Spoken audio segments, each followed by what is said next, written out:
ఆటోల స్ట్రైక్, కొన్నాళ్ళు bank strike, ఇప్పుడు ఈ పోస్టల్ స్ట్రైక్. అబ్బా, రాని స్ట్రైక్లకి అర్థం లేకుండా పోతుంది. ఏ స్ట్రైక్ విషయం ఎలా ఉన్నా ఈ పోస్టల్ స్ట్రైక్ కి మాత్రం నా పూర్తి మద్దతును ప్రకటిస్తున్నాను. అదేంటే? అవునే, ఆ మురళి ఉత్తరాల పరంపరకు ఇదే ఆనకట్ట.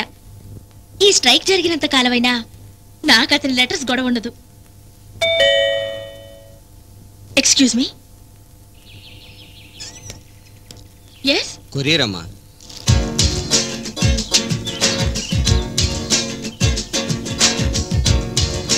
Thank you. ఏంటి అది? క్యాసెట్ లా ఉంది. పీవీఎస్ ఇన్కార్పొరేషన్ ప్రెసిడెంట్ నుంచి. పీవీఎస్ ఇన్కార్పొరేషనా? అదేనే, మొన్న ఆడిషన్ టెస్ట్ జరిగింది కదా, దాని రిజల్ట్ అయ్యి ఉంటుంది. ఆ కంపెనీ పేరు సరిగ్గా గుర్తులేదు. బొకే కూడా వచ్చింది కదా, పాజిటివ్ రిజల్ట్ అయి ఉంటుంది. Anyway, congratulations. Congrats Shalini. Thanks. I love you Shalini. ఎవరా ఆశ్చర్యపోతున్నావా? నిన్ను ఐ లవ్ యూ అనే హక్కు గాని ధైర్యం గాని నాకు కాక ఇంకెవరికి? నేనే శాలు, నీ మురళిని. పోస్టల్ స్ట్రైక్ లో నా ఉత్తరాలు గొడవ ఉండదని పైకి హ్యాపీగా అనిపించినా నీ అంతరంతరాల్లో నా లెటర్స్ రావేమోనని ఆందోళన పడి ఉంటావు. am I right? అవును, పీబీఎస్ ఇన్కార్పొరేటెడ్ అంటే ఏమిటో చెప్పలేదు కదా. పీబీఎస్ అంటే ప్రేమ బిచ్చగాళ్ళ సంఘం అని అర్థం.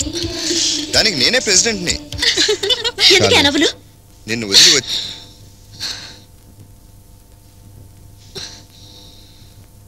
ఏ శాలిని, మురళి అన్న మాట నిజమే. పైకి మా దగ్గర పోస్టల్ స్ట్రైక్ మద్దతు ప్రకటించినా లోపల అతని లెటర్ గురించి ఆలోచిస్తూనే ఉంటుంటా.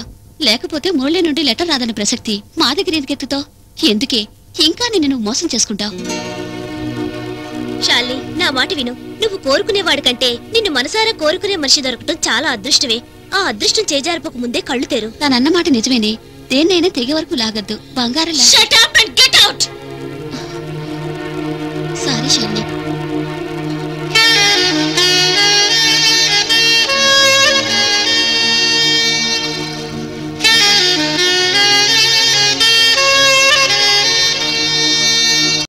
ఏం చేస్తున్నా? తాగుతున్నా. తాగుతున్నా?